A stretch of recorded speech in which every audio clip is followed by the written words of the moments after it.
Aliás, eu estou feliz que mesmo que não presencialmente, mas virtualmente nós estejamos juntos mais uma vez. Então eu quero agradecer a Deus pela tecnologia, agradecer a Deus por toda essa situação que acontece, mesmo que pareça não estar a nosso favor, Deus é soberano, Deus tem o controle sobre todas as coisas. Então eu quero realmente te animar com isso, saber que Deus está no controle de todas as coisas. E é por isso que agora nós estamos aqui, mesmo que virtualmente juntos, nós vamos ler e entender uma parte, uma porção da palavra de Deus, na qual nós vamos nos basear no Salmo 121, de 1 a 8. Salmo 121, de 1 a 8, e eu já peço que você abra a sua Bíblia, eu peço que você não a feche, que você mantenha ela aberta, porque nós vamos tentar estudar versículo por versículo desse Salmo. Mas antes que nós entrarmos nesses Salmos e expormos esse Salmo, eu quero orar com você, eu quero pedir a que Deus nos ajude nessa exposição. Feche os seus olhos e vamos orar a Deus. Santo Deus, nós pedimos ao Pai que o Senhor esteja nos auxiliando nesses momentos que são difíceis.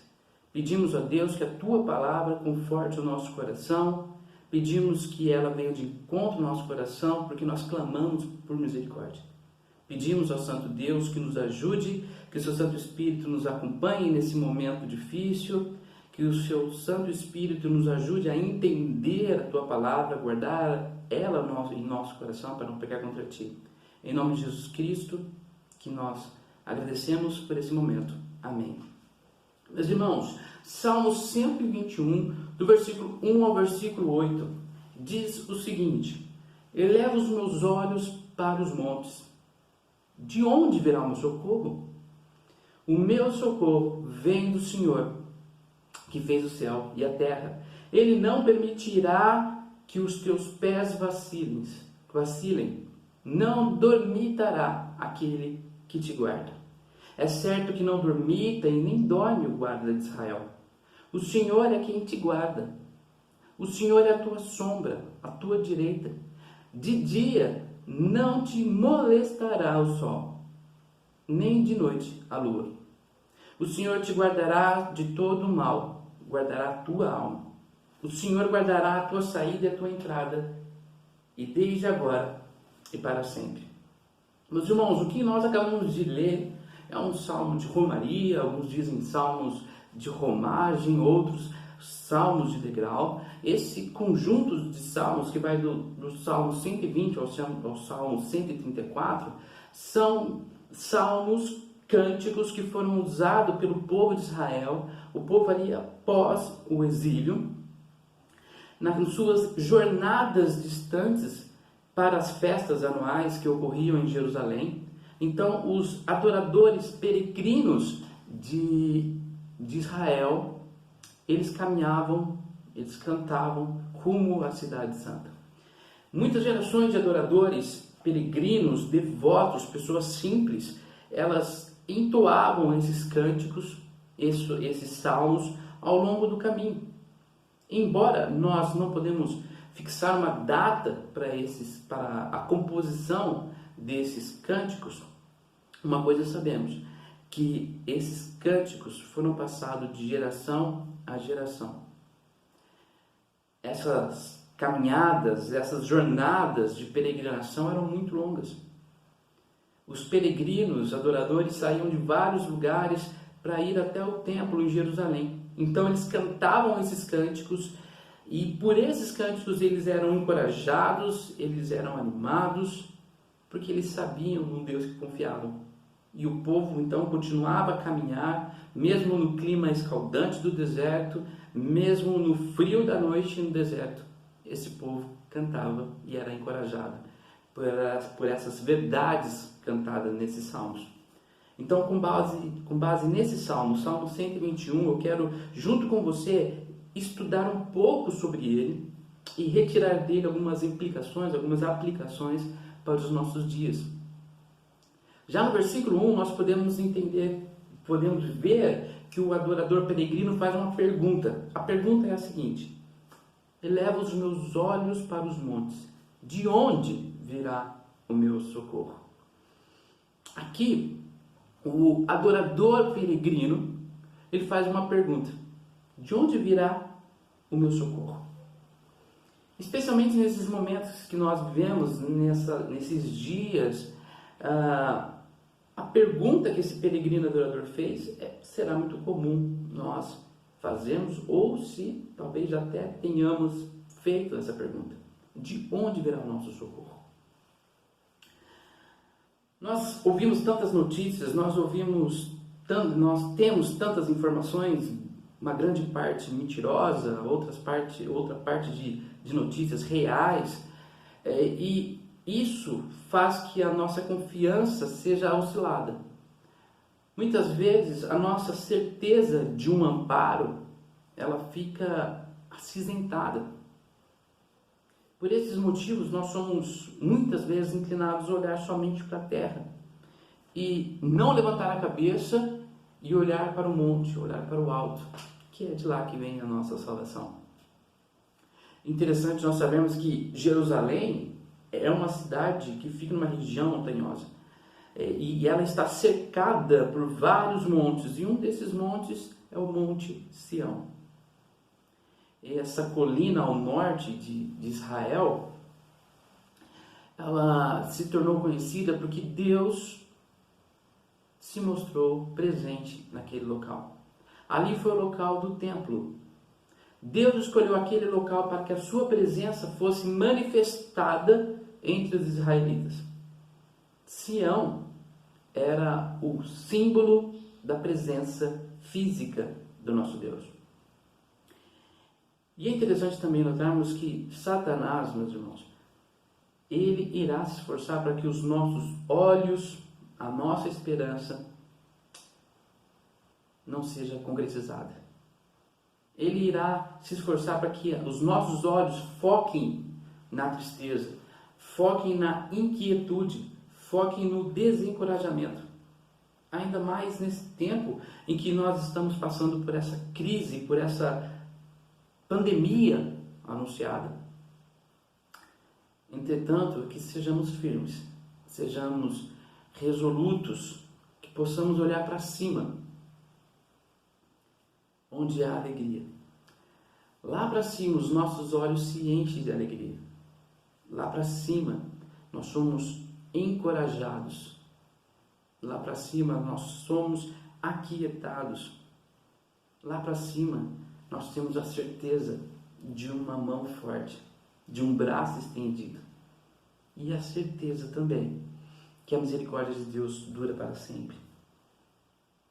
Meus queridos, seguindo o Salmo 122, indo para o versículo 2, o adorador peregrino fala uma certeza, que é a minha e a sua certeza, que o socorro vem do Senhor, que fez o céu e a terra.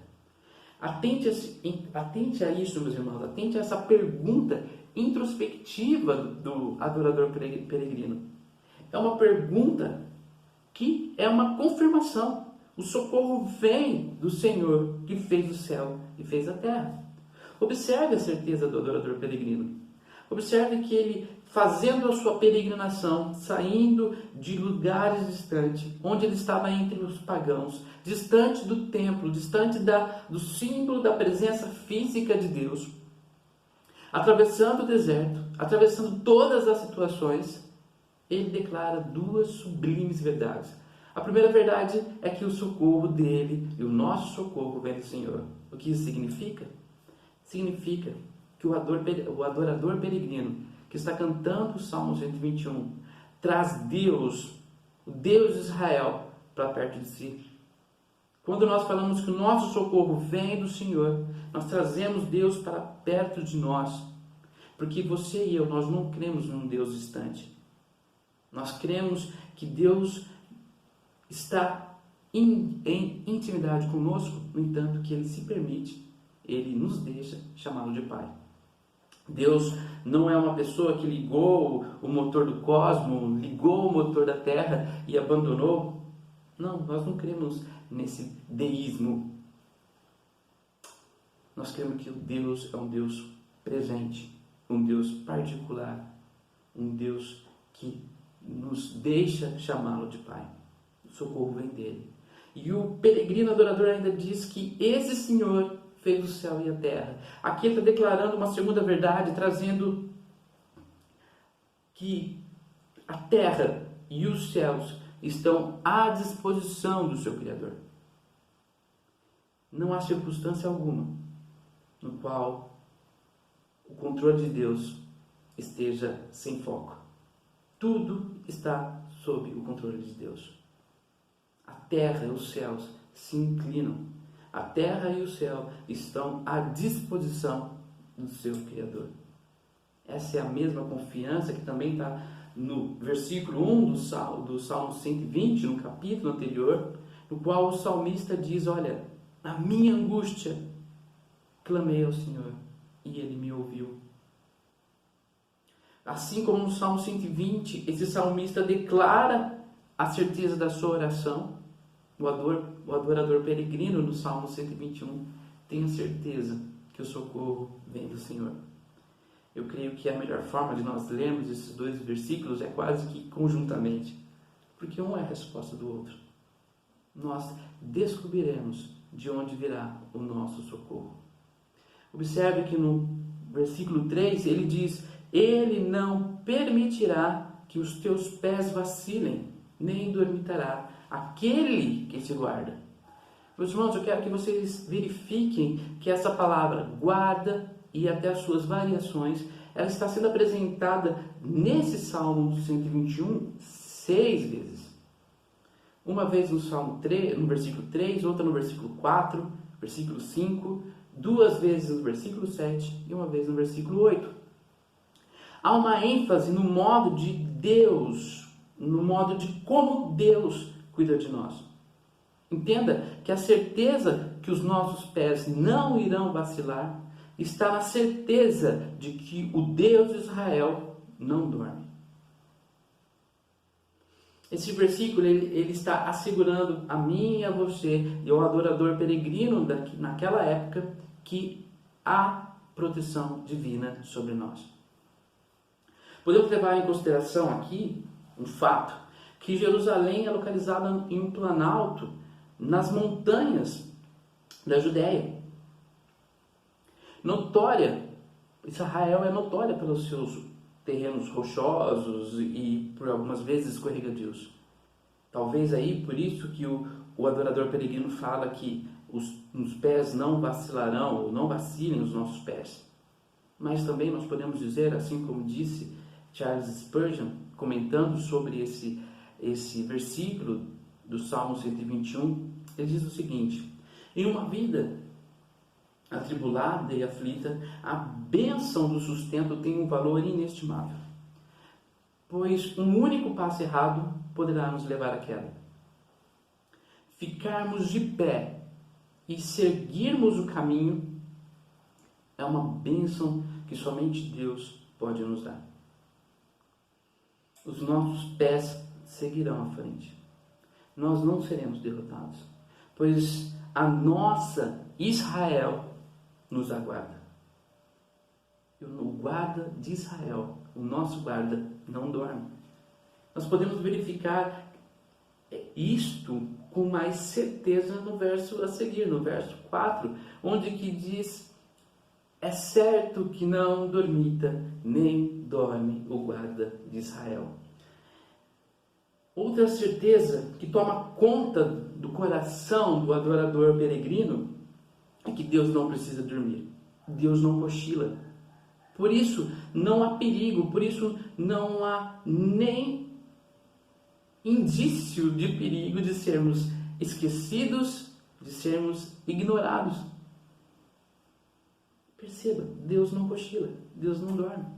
Verifique que nesse versículo ele está dizendo que não somente Deus cuida do indivíduo, mas Deus cuida de Israel.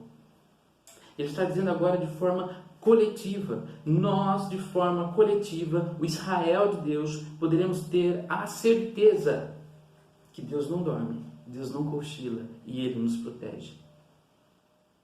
Pode estar certo que cada um de vocês que me ouve escolhidos de Deus, Ele será gracioso conosco, nos protegendo.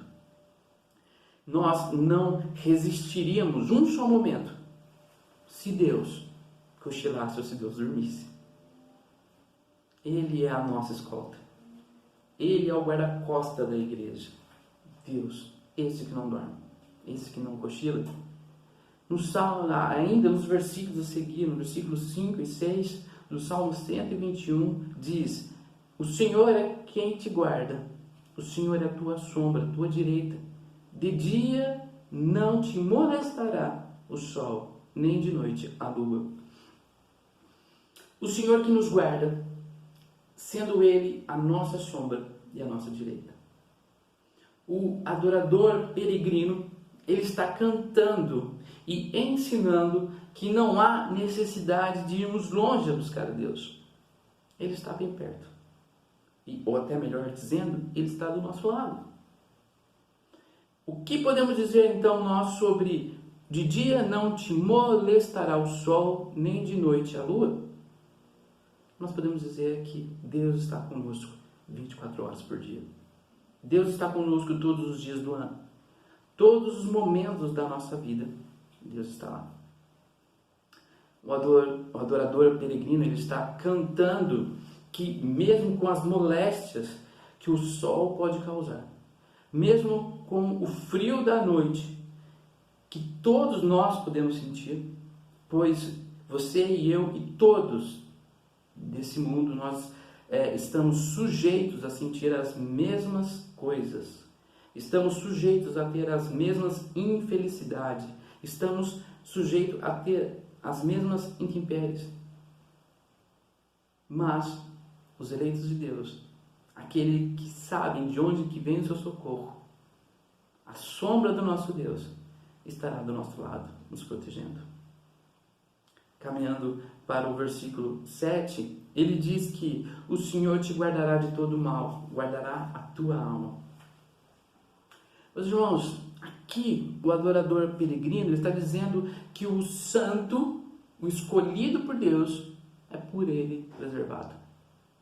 Não no sentido que você e eu, filhos de Deus, nunca sofreremos as intempéries da vida.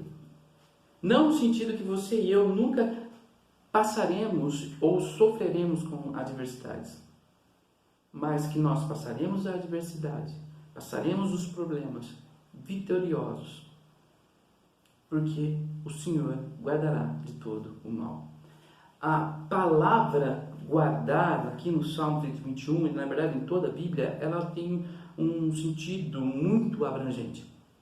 Na verdade, o sentido dela inclui tudo, nos protegerá de tudo, e também no sentido de não excluir nada. Deus nos protegerá de tudo. E para intensificar a ação de Deus em nos guardar, é acrescentado a seguinte frase: guardará a tua alma. Esse versículo, perceba que ele é uma crescente. Começa do menor, nos guardará de todo o mal, para o maior, guardará a tua alma. Começa do menor para o maior, porque o mais importante é preservado por Deus. O âmago de todas as coisas, o âmago é a alma, depois das demais coisas. A alma que está guardada em Deus pode ter a certeza que tudo será guardado por Ele. Finalizando esse salmo, no versículo 8 diz: o Senhor guardará a tua saída e a tua entrada, desde agora e para todo o sempre. O adorador peregrino está nos mostrando que, ao levantarmos pela manhã, ao fazermos as nossas tarefas, ao voltarmos para casa, ao sair da casa dos nossos pais, constituir família, saindo desta vida para a morte, nós iremos viver a mesma proteção. As nossas entradas e saídas estarão sempre protegidas por Deus. Todo o nosso empreendimento, tudo que nós realizarmos nessa vida, terá sucesso ou um término feliz, pois é Deus que nos guarda. pois a nossa confiança está no alto. De lá que vem o nosso socorro. E com a expressão desde agora e para sempre, entendo eu que Deus nos protege agora, creio nisso, que Deus nos protege agora, nesse momento, nesse tempo de vida, mas todavia, esse guardar agora, nesse presente momento, um dia irá terminar. Quando irá terminar? Na vinda do nosso Senhor Jesus Cristo. Paulo, quando escreve a primeira carta aos Tessalonicenses, no capítulo 5, versículo 23, ele diz o seguinte: o mesmo Deus de paz vos santifique em tudo, e o vosso espírito, alma e corpo sejam conservados íntegros e irrepreensíveis na vinda do nosso Senhor Jesus Cristo. Meus irmãos, após a segunda vinda de Cristo, nessa vinda que nós, você e eu, nós ansiamos, após essa segunda vinda, nós não teremos mais um cuidado nesse tempo, nessa vida. Teremos realmente para sempre, fazendo todo o sentido desse versículo 8. Para sempre, porque lá no céu, onde o tempo não existe e o sempre, a eternidade é o que domina, nós seremos guardados e protegidos agora, vendo face a face. Deus nos protegerá nessa vida. Deus será nossa proteção por toda a eternidade. Algumas aplicações, meus irmãos, que nós podemos tirar, pelo menos duas aplicações que nós podemos tirar desse Salmo 121. A primeira é que, por mais que os nossos olhos pode se volver para qualquer lugar, seria impossível achar salvação em qualquer outra fonte. Somente no Senhor, você e eu podemos encontrar socorro. Somente em Deus. Somente socorro, auxílio em Deus. Somente lá. E observe, meus irmãos, que toda a estrutura desses salmos, mesmo em tempos de dúvidas, em tempos de males, esses salmos, eles enaltecem em termos sublimes a paternidade, o cuidado paternal de Deus. Deus defende os seus fiéis. Deus protege os seus eleitos. E algumas implicações no qual nós podemos fazer 3 perguntas sobre tudo isso que nós estudamos. A primeira pergunta é: quais são os montes que você e eu nós devemos olhar? Quais são os montes que você e eu devemos olhar? Desses montes que virá o nosso socorro. Os montes que nós devemos olhar, meus irmãos, são os propósitos de Deus, que muitas vezes não conhecemos. Os montes que nós devemos olhar e estar confiado que de lá vem o nosso socorro é nos atributos de Deus. É nas promessas imutáveis que Deus faz ao seu povo. Nós podemos confiar na predestinação, podemos confiar na fidelidade comprovada do nosso Senhor. Estes são os montes no qual você e eu devemos olhar nesse tempo de crise e também no tempo de bonança. Como você e eu devemos lidar com essa situação atual? Meus irmãos, aqui sendo bem realista, é muito difícil não sermos totalmente ansiosos em meio à real situação, ao real perigo que nos assola. Mas nós podemos ter a certeza que Deus se mantém e se manterá incessante na vigilância sobre a nossa segurança, porque Ele não dormita, Ele te guarda, não dorme o guarda de Israel. E por último, eu quero dizer por que eu enfatizei tanto o adorador peregrino. Por que eu enfatizei tanto o adorador peregrino? Pelo simples fato, meus irmãos, que caso algo nos aconteça, caso aquilo que nós estamos nos protegendo nos alcance, nós temos a certeza que nós somos adoradores peregrinos. Nós não somos dessa terra. Paulo, ao escrever aos Filipenses, no capítulo 3, no verso 20 e 21, ele diz o seguinte: a nossa pátria está nos céus, onde também aguardamos o Salvador, o Senhor Jesus Cristo, o qual transformará o nosso corpo de humilhação para ser igual ao corpo da sua glória, segundo a eficácia do poder que ele tem de até subordinar a si todas as coisas. Que Deus tenha misericórdia de nós. Que você e eu possamos olhar para o monte de onde realmente vem o nosso socorro. Vamos orar. Santo Deus, nos ajude a olharmos para o céu de onde vem o nosso socorro. Ajude-nos, ó Deus, a entender que nesses tempos difíceis o Senhor nos guarda, o Senhor nos protege. A nossa entrada, a nossa saída, o Senhor nos guarda. Deus, muito obrigado por ter a certeza que nós, os escolhidos do Senhor, nós somos peregrinos nessa terra. E mesmo que possa vir, recair sobre nós todos os males desse mundo, a nossa pátria não é aqui. Adoramos o seu Santo Filho porque ele nos garante isso. Adoramos o seu Santo Espírito, que é o penhor da nossa salvação, é ele que garante que nós somos eleitos de Deus. Agradecemos por essa oportunidade. Mesmo em tempo de crise, sabemos que só o Senhor é Deus e que o socorro só vem do Senhor. Proteja os meus irmãos, proteja os meus amigos, proteja os nossos governantes, os nossos líderes, proteja todas as pessoas que estão nessa frente de batalha. Proteja o mundo, proteja o nosso país, proteja a nossa cidade. Pedimos isso em nome de Jesus Cristo. Amém. Deus abençoe a todos e obrigado.